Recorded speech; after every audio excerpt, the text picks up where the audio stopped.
Welcome in, everybody. This is week number 5 of the Indiana high school football season. My name is Jeff Mahoney with Summit City Sports, and joining us is Casey O'Boyle with Northeast Indiana Game Night. We're going to preview week 5, and the first matchup is a Summit City Sports game of the week. East Noble at Leo, a game that could go a long way in determining who the NE8 champions will be. Of course, East Noble is the defending conference champion, and we saw Leo pass the big test last week, beating New Haven 35-8. A pretty lopsided score there for that big-time NE8 matchup.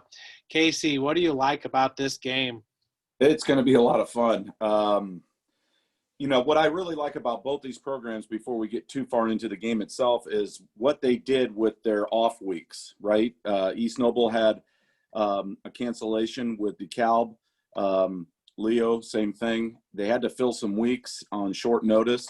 Leo filled a couple weeks ago with state-ranked Mooresville, a really, really good program from the southern part of the state, and they ended up losing that game 34-17. And then last week, East Noble chose to fill their vacant slot with Class 6A powerhouse Penn, and they battled them to a 30-24 defeat. But again, as we've said all along, both these teams, by making those choices, I believe, Jeff, have set themselves up for a great finish this season. And they're both battle tested and prepared now because of it. Leo is our team of the week. Sideline Swami dropped off a few pizzas there yesterday, and the Lions look good. They're really a really fun bunch to watch. They're talented. They're deep. My dogs, do you hear them in the background? They're howling. They're so excited about this game, Jeff, because like me, they love a good slobber knocker, and that's what we're going to have. We're going to have Leo football trying to run the ball. That's what they do well, that T formation offense, which you guys saw last week out at New Haven. When they're playing with a lead and they're able to get 2, 3, 4 yards a pop, knowing Caden Miller is going to bust one eventually, this is a really, really good Class 4A team and a really tough out for anybody in the future. East Noble, conversely, they'll throw it around a little bit more. They were missing their starting quarterback last week, Dalton Stinson. No problem. Cole Schutbach filled in beautifully, 17 of 30 for 172 yards. Not bad for finding out that he was going to play in the game at 2 o'clock in the afternoon. And East Noble's won 19 straight games in the Northeast 8. Their last defeat came in September of 2017 against the Leo Lions. So it's got subplots galore. I think it's going to be a fantastic matchup. You know, I love this matchup too because got to see Caden Miller last week, your Northeast Indiana Game Night Player of the Week after scoring 3 touchdowns against New Haven. Just seems like such a tough offense to stop. You got to, number 1, account for the dive. Then number 2, account for either halfback off the tackle side. And obviously that Leo offensive line averages 249 pounds per player, with Landon Livingston, a junior at 6'5", 275, kind of leading the way. But then when I look at the stats at East Noble, they've got some players, and one of those is a man that you just mentioned, Cole Schutbach, a senior linebacker at 6 foot 195. He comes in with 42 tackles, averaging 10.5 tackles per game with 3 tackles for a loss. And how about their defensive end, the junior? I think it's Kanan Carrico, 6'3", 210 pounds. He has 41 tackles, 6 tackles for a loss, and 3 sacks. So this defensive front seven is going to get a workout against the Lions. It's really good. Trace Holliday, the other defensive end for East Noble, is fantastic as well. Jacob Van Gorder, who was one of their leading tacklers on last year's state title runner-up team, is also a really fantastic linebacker. This is, like you said, a really, really good front seven. They're really good on the outside for sure. And I'm not sure if that's Leo's strength, running the ball. Like you mentioned, a lot of what they want to do is misdirection, dive stuff, scissors action. It seems to be interior in between those tackles with Landon Livingston, the big junior offensive lineman, kind of leading the way. they are it's a matchup made in heaven, I think, from a football fan's perspective. Just sitting back and watching good old-fashioned smash mouth football. That's what we're going to see tonight out at Leo. Absolutely. And with the Lions, 3 interceptions last week, highlighted by Rylan Crawford, who had a pick 6. The Lions defense is a really disciplined group. I thought Matt Bobe had a great game for them as well. Bobe is listed as a defensive end at 6'2", 180 pounds. So what can we expect from this East Noble offense? Like you said, Stinson comes in with 343 yards passing under his belt, 6 touchdowns, 3 INTs. Justin Marcellus is the leading rusher with 293 yards, averaging 4.7 yards per carry. So it's going to be a balanced attack, pretty much like they saw against New Haven last week.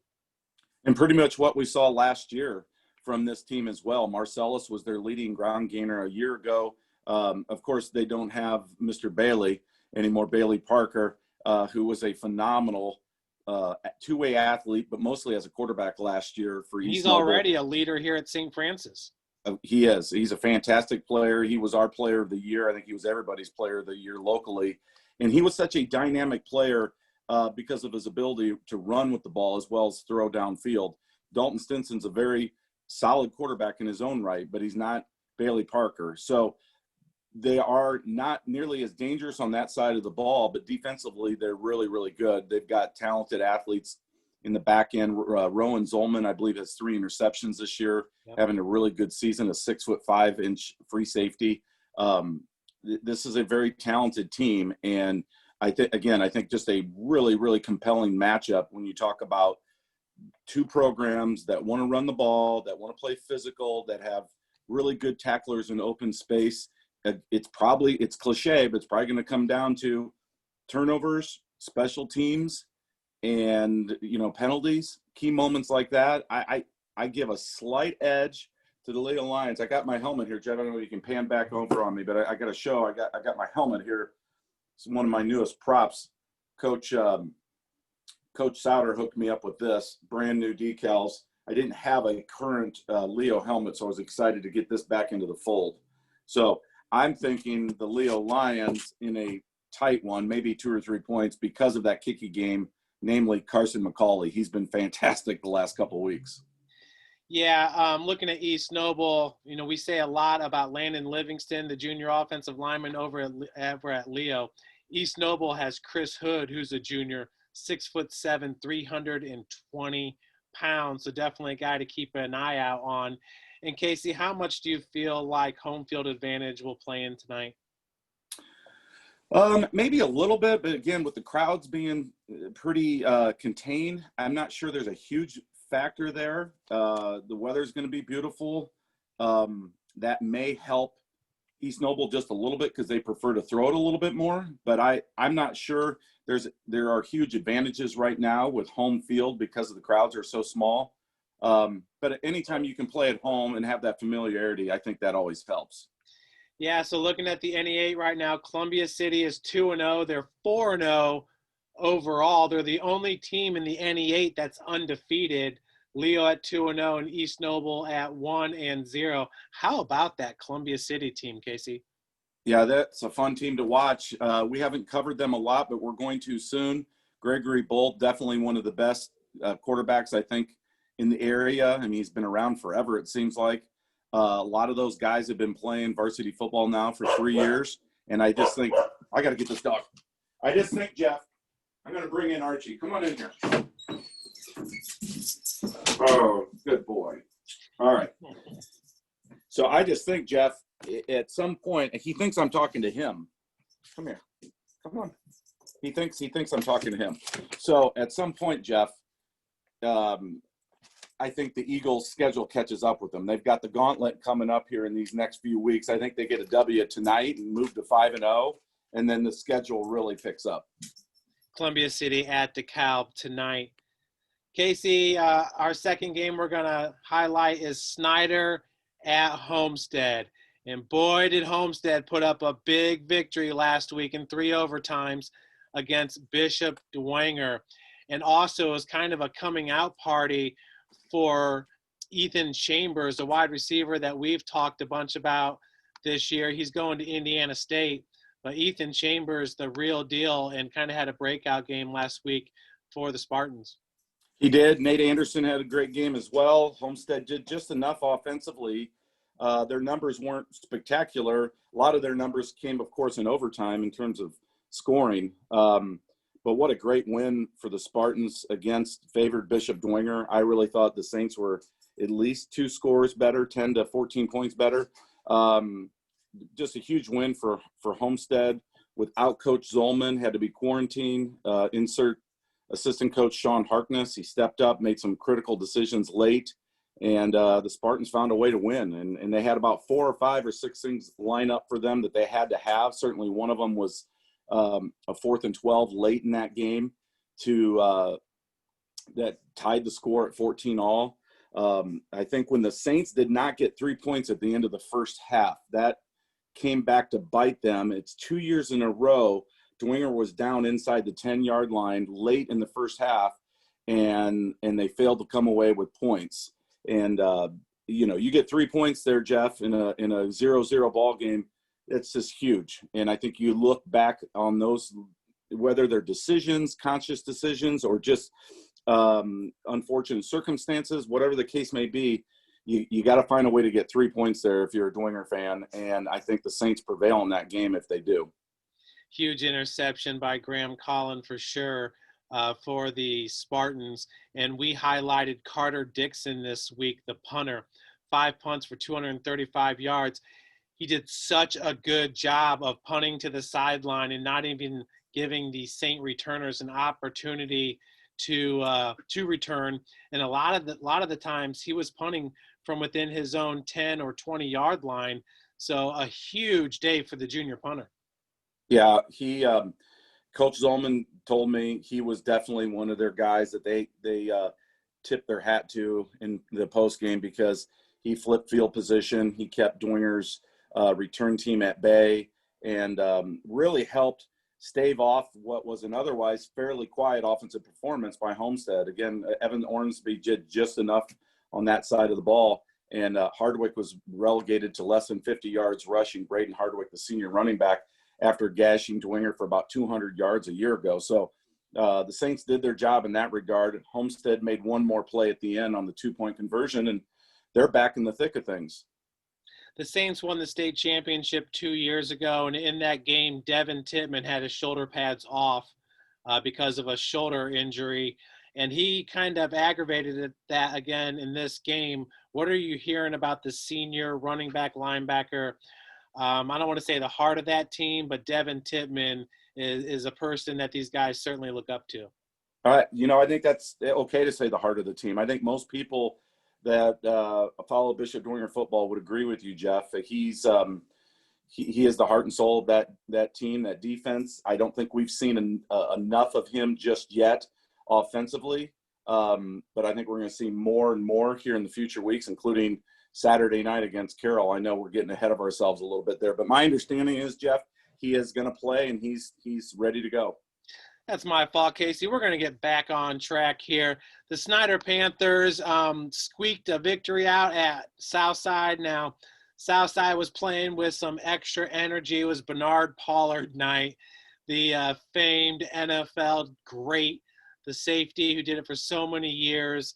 And just an all-around great person, Bernard Pollard. But Luke Hopper with 66 passing yards. He has yet to really break out and have that big passing day. And Tyrese Brown scored the first touchdown for Snyder on a 3-yard run.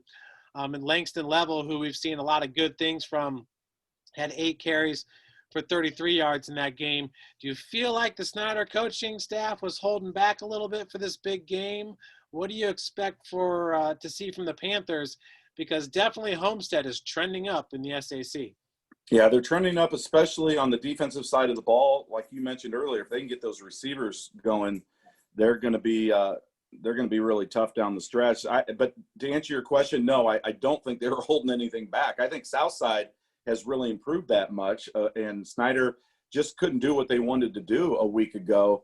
I watched that game on film as well on Summit City Sports, and they were they were fortunate to come away with the win. Southside, in many regards, I think outplayed the Panthers and had an opportunity late. An interception by Snyder turned the tide, and then of course Luke Hoppert ended up scoring the game winner on a short keeper, and the Panthers escaped. But could it have been a look-ahead game? Maybe. I don't know. When you're 1-2, if you have room for look-ahead games, but clearly Southside is the team on the SAC schedules where everybody feels comfortable and like they can overlook them. But it's apparent to me, watching them on film, especially defensively, they're improving, and they're just not going to be pushed around. So I think Snyder did what they had to do to win, but it wasn't overly impressive. Tonight against Homestead, this is a rivalry game. This is their scrimmage partner. Two big schools, a lot of tradition, a lot of pride. I think, again, another great matchup. We're blessed with a lot of wonderful football games tonight and tomorrow night. This is just one of them. Yeah, and it's not going to be easy for that Snyder offense and the Snyder running game to go up against this Homestead defense when they're led by the senior Luke Palmer. Another outstanding performance with 4 tackles for a loss. He leads the SAC in tackles per game. I believe it's right around 12 tackles per game. But Luke Palmer, after being out in week number 1, has shined for the Spartans. He is so fast. He is fast. He actually has 13 tackles for loss, Jeff. And remember, he missed the first game. So he spotted everybody one game as far as defensive leaders in the SAC, and still has 13 tackles for loss. All-state performer from a year ago. Luke Palmer is really, really good high school football player. Their defense is really clicking, I think, on all cylinders. Their secondary, I think, early on was a big question mark, but with Ryan Burton back as one of the top safeties in the area, I think Homestead is only going to get better on that side of the ball. Yeah, there it is. Luke Palmer averaging 12.7 tackles per game. LaShawn Miller from Northside right behind him in the SAC. Of course, we don't have Snyder's stats mixed in there, so we don't get to see where their players rank, but it's still an outstanding number to say the least. Well, up next, we do have 4 SAC games on tap, and Wayne is traveling to Southside. We talked a little bit about the Archers here and how they're just keep getting better and better. And for Wayne, Chris Thomas keeps doing it for them. They were in that game over there at Northside until the Legends in that dynamic passing game able to put some distance between the Generals in the second half. Yeah, the Northside Legends ended up winning 49-22. Like you mentioned, Wayne actually took a lead late in that second quarter and looked to have all the momentum. Deuce Taylor had just enough time to get the ball down the field, and they score on a kind of a miraculous passing play on the last play of the half. The drive before, Sean Collins was injured from Wayne, leaves for the game. My understanding is for tonight, it's going to be a game time decision, and knowing Sherwood Haydock as well as I do, it's a game time decision because he tells me everything.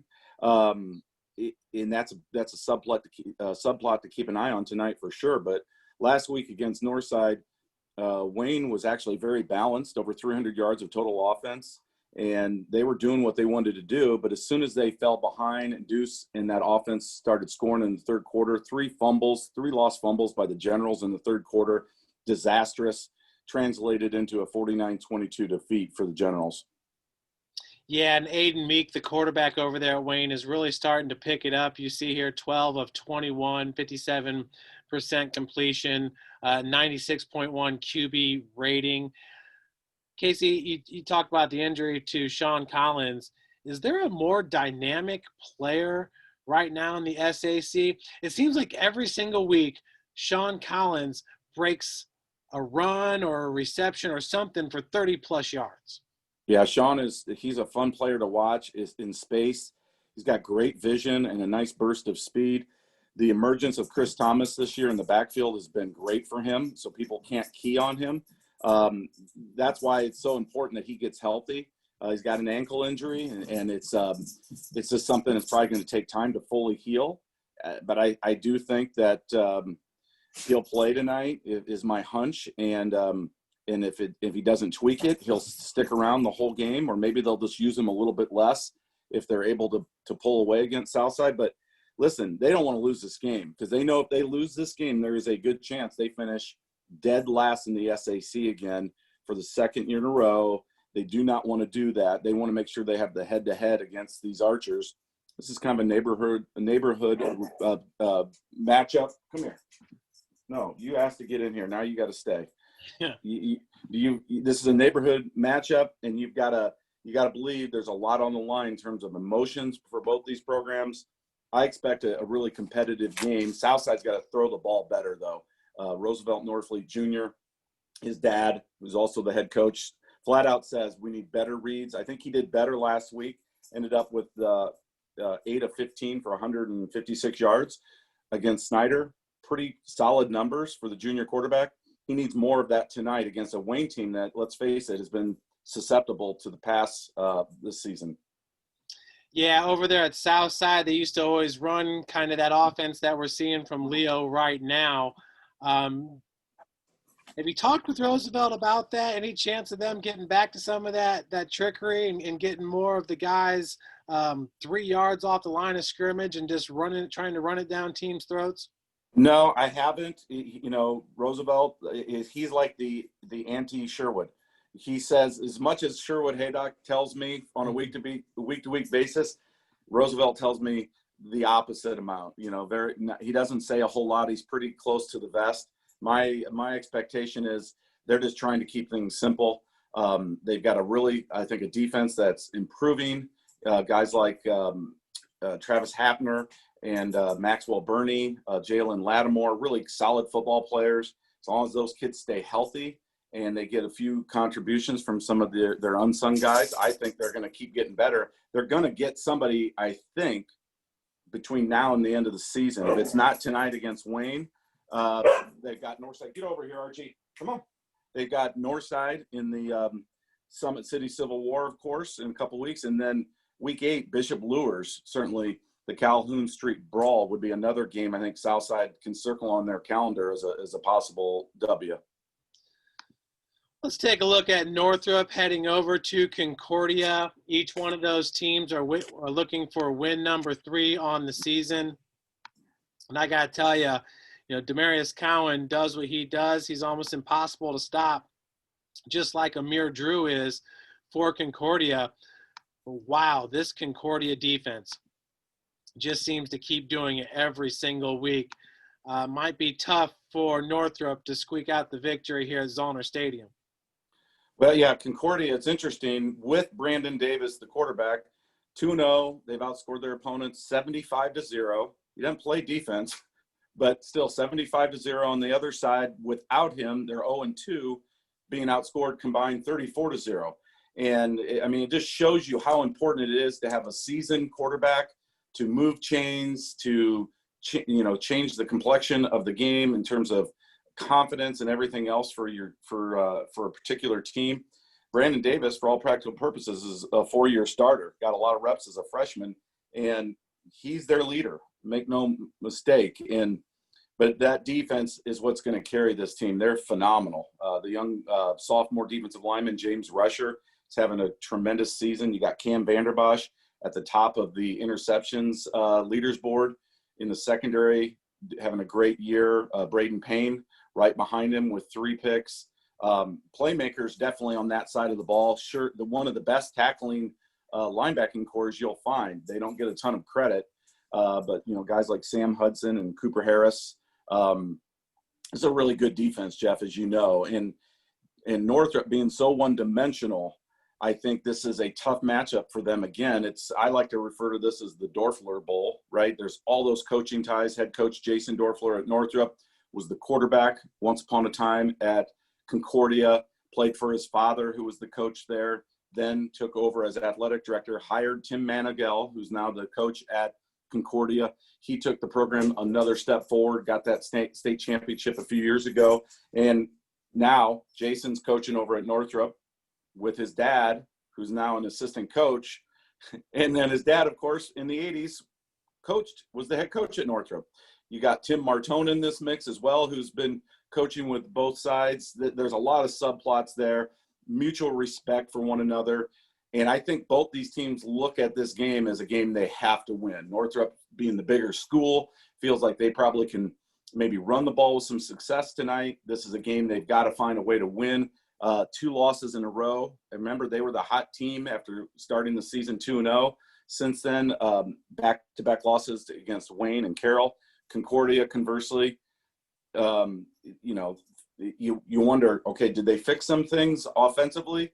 38-0 last week in the first half against Bishop Luers, or was that Bishop Luers just, getting off to a rough start and kind of their daubers dropped? So I think this is another fantastic matchup tonight. I do think the Cadets should be about a 2-score favorite, but I wouldn't be shocked if Northrop's in it late.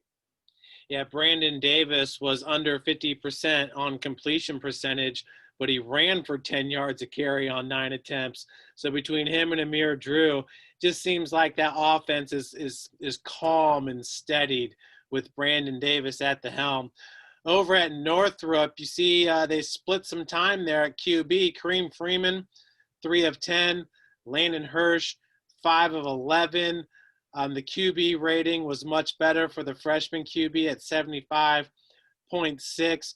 Do you believe that they're going to continue to split time, or do you think Hirsch might eventually take over? Well, no, it's actually Keone Bates. I think those stats have been put in incorrectly. Kareem Freeman's been the starter, the lefty, he's the senior. The young kid, I think, is a sophomore. Keone Bates is his name. It's my understanding that it's Kareem's job kind of to lose, but they're going to keep getting some reps for Bates. I remember watching him in the scrimmage. Remember they had the jamboree type scrimmage with Wayne and Southside. I thought Bates, to me, looked like the better of the two. Talking to Coach Dorfler, though, he wanted to go with Kareem Freeman. He felt like he was the guy. You have come here. You're out of control.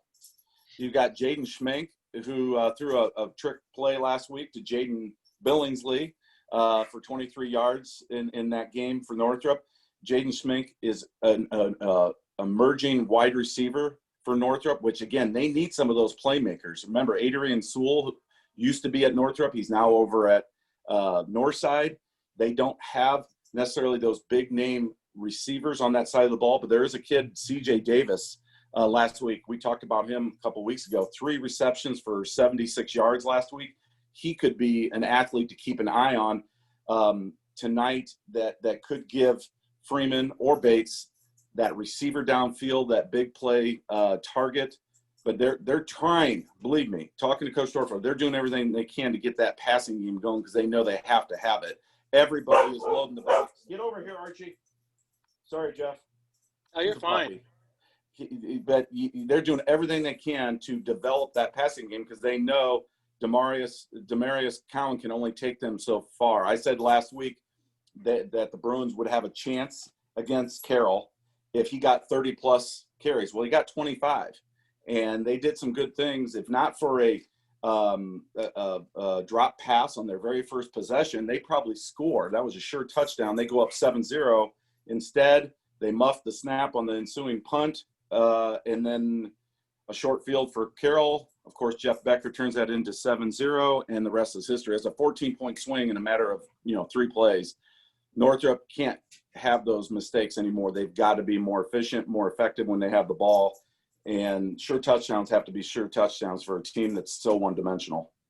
Yeah, and for sure touchdowns are a thing with Carroll right now, so that's never an easy opponent. Up next, we have Northside traveling to Bishop Luers, and Northside's outside of the gauntlet now. They're heading to Bishop Luers. Is this a game, do you think, where they're wanting to put the Knights away early?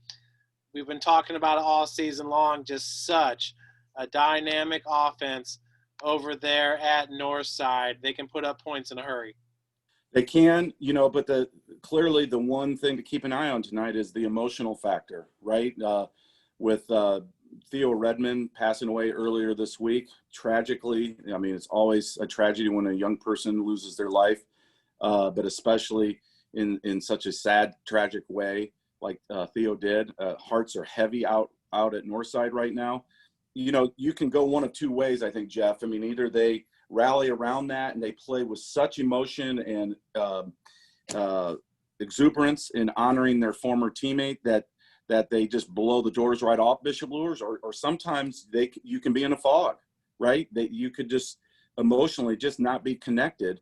So, wow, I think to me that's the subplot, right, for this game. And how are they going to react, the Legends, because their hearts are broken right now. And Bishop Luers on the other side, this is a team that needs to find its identity. They're playing a lot of young kids, but they're not really playing Bishop Luers football. And to be down 38-0 against Concordia in one half of play, that's just unheard of. And I think they've got the athletes, Jeff, to play better and do better. They just have to find a way to finish some drives, be a little bit more efficient. They've got to run the ball. They can't put all this on Carson Clark. And Nelson Kanapke got some snaps too at quarterback. So it'll be real interesting to see, you know, those subplots tonight, how things work out. Again, these two teams scrimmaged each other 5 weeks ago. And I thought watching that scrimmage that Bishop Luers more than held their own. So I wouldn't be surprised if this is close for a while, but to your original point, I think the Legends pull away late. Yeah, and obviously our prayers with the Redmond family and Northside Nation. A lot of these guys are good buddies with Theo Redmond. Yeah, they were. You know, he was a great kid. I didn't know him well just from photo shoots and a handful of interviews and games, but always had a smile on his face, a great personality, just a really funny kid, fun-loving. I know his teachers and coaches really, cared for him and enjoyed his presence in the classroom, on the football field, and a really, really good football player too, truthfully. And just a very sad situation. He's got a younger brother there now, and like you said, a ton of friends, guys that looked up to him, that loved him. Now they have to grieve and still continue to go to school and play football. And you wish them well on a game like this, and you hope that they play the game the right way in his honor. And same for Bishop Luers. They can show their respect for him as well by playing the game the right way with a smile on their face and letting it all hang out. Well, absolutely. Hassan Lambert, there's a lot of two-way players in the SAC, but he might be the best just because of how much he's asked to do. Lambert last week rushing the ball 16 for 136, averaging 8.5 yards per carry with 2 touchdowns. And then on defense, having the 2 tackles for a loss, 6 tackles. He ranks in the top 10 in tackles in the SAC. He ranks in the top 5 in rushing. He's putting together an outstanding senior year. Yeah, he really is, especially playing on both sides of the ball. He's so fun to watch. He's running the ball hard. He's making blocks when they ask him to. Last week he had the fumble recovery and then the scrum, of course, with Arian McCarter. I thought that was the play of the year so far, and there have been great plays. We've had a lot of great plays. It seems like every week there's 2 or 3 or 4 that make you just say, wow, these are high school kids playing at a high level. But I thought that was such a fantastic play, watching Arian McCarter, emerge from that scrum and finish the fumble return for a touchdown. But to your point, Hassan Lambert is a fantastic football player who just keeps getting better, and he's going to make some college very, very happy. Absolutely. Well, we have a Saturday night game, just like you said, back in the past, in the early 90s, we used to have Saturday night games, especially when Southside was playing over at Wayne Stadium. But this is going to be exciting. All eyes are going to be on Bishop Dwenger at Carroll. Can the Saints rebound after that tough loss and going into 3 overtimes and slow down this Carroll offense? That's the big question. I'm not sure if they can. If you look at what Carroll's done this year, averaging over 55 points a game, it's just been, again, the Jeff Becker air show, averaging over 300 yards passing per game. Mason Englert, senior wide receiver, junior wide receiver Jamison Coverstone are his 2 top targets. You get the feeling there could be somebody else lurking. Cam Hedgecock, is my understanding, is he is going to get more reps this weekend. Perhaps he could be an X factor because, Bishop Dwenger is they're going to have to pick their poison. And Luke Carmody had a nice game last week running the ball for Carroll. They have not been very good on that in that particular category, but they haven't had to because they're scoring at such a high clip with Jeff Becker throwing it and running it. This is a daunting task for the Saints, make no mistake. I spoke with defensive coordinator Dan Nepper, first-year guy, but a very competent, capable defensive coordinator. He likened a lot of what Jeff Becker does to Deuce Taylor out at Northside. They've had that preparation, having already faced the legends this year, the Saints have. So they're going to go right after Becker, I think, with a variety of blitz packages, mostly from those linebackers. They're going to trust that their secondary is going to be able to make some tackles in space. But they're going to have to, I think, Jeff, come up with an interception or something. I mean, Becker's just been incredible this year. No interceptions. If they don't get pressure on him and get the Chargers somewhat uncomfortable, they've got to get a turnover or two. I think Dwenger, it's important that they keep the game close. If they play with a lead, they're in a great position to pull off an upset. But if they fall behind, they're really not built, I don't think, to get into a shootout with Carroll. If it's if this gets in the mid-30s or more, it's Carroll's game. I think the Saints need to keep it somewhere, the 27, 28-point range, and they've got a legitimate shot if they can keep Carroll under, let's say 34 points. Yeah, and since we're going to clip this off and play before the game, just once again revisit Devin Tittman, who is vitally going to be important for the Saints in this one. Yeah, again, it's my understanding. I actually spoke with his father. I ran into him at a St. Charles Holy Cross game the other night, and he said he's playing. He's good to go. He's got that. It's my understanding it's kind of an AC joint or whatever. I'm no doctor, but it's a shoulder thing that it's just something he has to deal with and play with pain. But I think they rested him a few days this week. Both teams get an extra night of practice playing on Saturday night. I think that benefits the Saints, and I think an extra day of rest for Devin Tittman is a big factor as well. They've got to have him on the field. He was not in the overtime sessions last week against Homestead, and it was pretty glaring. But he is so valuable, making all those plays in the middle of the field for the Saints. They have to have him, and I think they want to probably run him a little bit more this week too, Jeff. And so I wouldn't be surprised if we saw him get a few more totes because the Saints are going to have to, I think, dictate tempo to a certain degree and keep that high-scoring offense on the sideline for Carroll. A neat matchup in this game. We saw Vinny Fiacable with the INT off the deflection last week. But Vinny Fiacable kind of manning that defensive line, and then Reeve Muncie over there at Carroll. Seems like an intriguing matchup. Yeah, and they both play both ways. I mean, Reeve Muncie, along with Hunter Mertz, both play on both sides of the ball. But Reeve is a two-way lineman, 3-year starter, really big, strong kid. Doesn't get quite as much fanfare as Vinny Fiacable does, but a very, very good high school lineman. And I think, those are they're going to have some battles. There's no doubt about it. I think Austin Busher is another lineman for Bishop Dwenger. He and Vinny are going to have to lead this offensive line. The offensive line to this point hasn't quite gelled, I think, the way the Saints had hoped because they're just not running the ball. And I think, again, a lot of fanfare on Jeff Becker, and rightfully so, but the Bishop Dwenger Saints have a 3-year starter behind center in Brendan Lytle. And I think he's an X factor here who people somehow tend to forget. I think Brendan is a very, very good high school quarterback who plays in a pretty pedestrian vanilla offense so that his numbers are very, very quiet. But, and if he was playing at South Adams, at Carroll, at Northside, his numbers would be pretty darn impressive. And but again, his completion percentage is about 65%. He's got some weapons in Rocco Sioka and Henry O'Keefe. There was that shot that you had on the center spread there. Really great picture from John Martin of Henry's diving catch last week. And then Jack Tittman at tight end. So he's got some weapons. Again, their numbers are pretty quiet because those early wins were all against teams that they should probably beat, and they took care of business somewhat early, with the exception of the Northside game. And So their offense has just been very, very quiet. Brody Dixon, the offensive coordinator at Bishop Dwenger, has to open things up. They have to do more. I think they need to throw more on first down. I think Brendan Lytle needs to run the ball more. They have to use his athletic ability. He's a gamer. He's a seasoned guy that's very competitive, a three-sport athlete.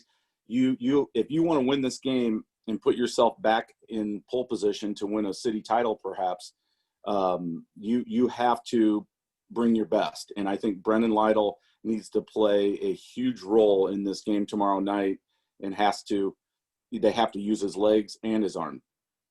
Do you think this is the game where Jeff Becker eclipses 100 yards rushing for the first time this year? It may, because they may be putting so much emphasis on stopping him through the air that he may get some opportunities. Again, Carroll wants an SAC title, make no mistake about it. They know if they lose this game, they might lose that tiebreaker to the Saints. So, they want this very, very badly out at Carroll. And Jeff Becker, same thing. They're going to ride him. Andy Papagiannis is the offensive coordinator out of Carroll. I know Andy very well. He will call whatever play necessary to make sure they get first downs and touchdowns. And Jeff Becker will be the catalyst for 95% of what they want to do. Yeah, it's just going to be really neat to see that Dwenger defense, and if they can keep Becker contained, because they're certainly going to try to bring the pressure, kind of like what we saw at Northside. I can only assume. For Carroll, after this Dwenger game, they'll have Homestead in 2 weeks on October the 2nd, and then Concordia on October the 9th, a Concordia team that leads the SAC in interceptions. So not a cakewalk for the Chargers finishing up the second half of the season. No, it's not. It's not automatic, but if you look at all four of those matchups, after this week, Jeff, I think you feel like Carroll would be a pretty big favorite in all of them. Homestead being a 6A rival, I think certainly being at that game at their place, they might feel like they can get back in the conversation and end up being SAC champs again. Carroll will still be favored. And then Concordia's defense, and you never know what weather is going to be like. We've talked a lot about, talking to my photographers, they've all raved about the beautiful weather we've had now for 6 straight weeks, going back to our scrimmage weeks. It's unbelievable. It's one night after another. It's been gorgeous. It's just, we know that's going to end sooner or later. We're going to get some gray days. We're going to get some chilly nights, and we're going to get some rain. It's bound to happen. I got to show you my prop this week. Can you put me on the big, the widescreen there? Let me take you over real quick and show you something, Jeff. I don't know if you can flip it, but since we're talking Carroll football, and this is kind of timely, here's can you see that, Jeff? Oh yeah. This is the actual Superman Under Armour that I bought for this photo shoot when we went Drew Tranquil's senior year, and I did a story on Drew after his last year at Notre Dame. And what a fantastic ambassador he's been to football. Of course, Drew suffered that nasty injury in the early in the game for the Chargers this past Sunday. Just very sad to see a kid that's overcome so much to get to this level and have his season cut short already. But I heard from his father, and I spoke with his brother Justin last night on the phone, and they both report that surgery went well this week. His spirits are high. He's going to bounce back because that's what the Tranquils do. You see there, he autographed it. He dropped a God bless on me. Go Irish. This is one of my prized possessions. I've got many. I've got Jeff. I've got enough of these fun little prized possessions to do these fun little pre-game shows with you for at least a few years. But that's one of them. Well, that sounds good. And I think if we know the Tranquils, or if anybody can come back from that injury, it's Drew, as he showed the resilience throughout his career. No doubt about it. Drew has overcome injuries from high school to college, now in the pros. Same with Justin, little brother Justin, who played at Western Michigan. They've had a lot of unfortunate ACL-type injuries. They always bounce back. He will bounce back. It was, I think my understanding is a very clean break, simple procedure. They heal really fast, these Tranquil kids do. They do much better than I do. I mean, I get a hangnail sometimes I have to climb in bed for a few days. But the Tranquils are tough dudes. They're resilient. He will be back, and he'll be better than ever because that's just how they're wired. Well, Casey, thanks so much. Enjoy the Friday night lights and the Saturday night lights, as you're going to be busy watching a lot of football this week. Looking forward to it. This is a great weekend of matchups. I am so excited, and I'm really thrilled about the bonus game tomorrow night where my eyeballs can be focused just on one game. But, yeah, what a great weekend of high school football. All right, well, on behalf of Casey O'Boyle, I'm Jeff Mahoney. Folks, enjoy your Friday and Saturday night football. Thank you.